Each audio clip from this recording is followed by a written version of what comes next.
Guys, there is no such thing as over-communication, in my opinion.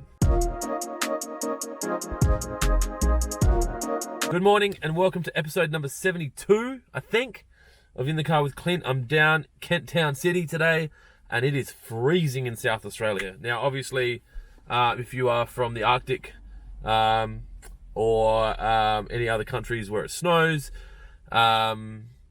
you're going to think I'm an idiot because it's maybe like 7 degrees today, or 6 or 8 or whatever Celsius, but it's cold for me.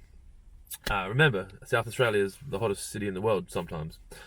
Now, over communication, not a thing, in my opinion. I'm having this conversation with my team a lot around documentation and communication, and I thought it would be a little one that might benefit some of you. Now, when you are in a business, like we're obviously in a supply business, this can be in a supply of anything, supply of material, supply of food, supply of services.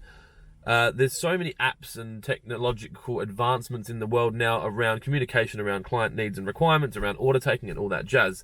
And I don't think that everyone is using everything well enough all the time. And when something goes wrong, they have no evidence to support the fact that it wasn't them.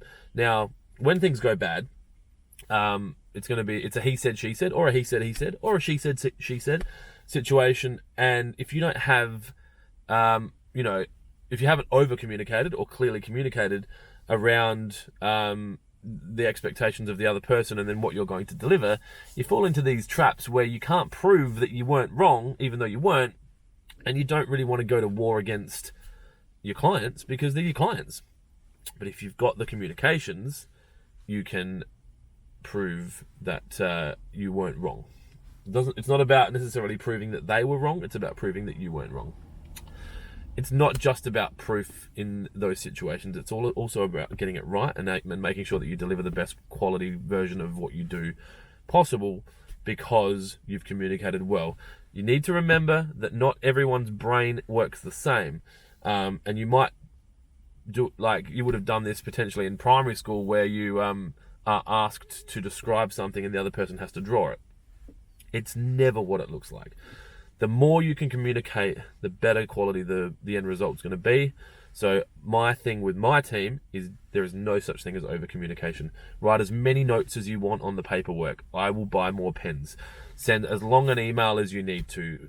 Like, ring them again and just make sure that it's exactly what they wanted, because it's never going to hurt to ask again, and it might be a little bit annoying for the client, but it's not going to be as annoying as getting the wrong product. So use the technology that you've got available to you. Use email, use WhatsApp, use Facebook Messenger, use text, use group text, whatever it is. If it's Slack or Asana or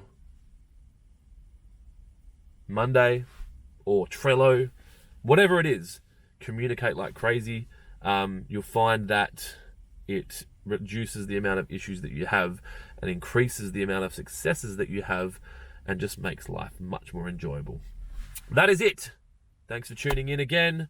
Hope you're enjoying the content. If you're not, I'm sorry, but I don't know. You need to let me know what you want. What do you need me talking about? We're getting deep into, we're in the 70s now.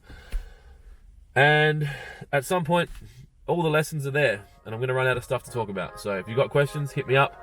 Otherwise, hit that like button for me. I would really appreciate it. And share it with someone that might need to hear this message today. Be kind to each other, and I'll talk to you tomorrow.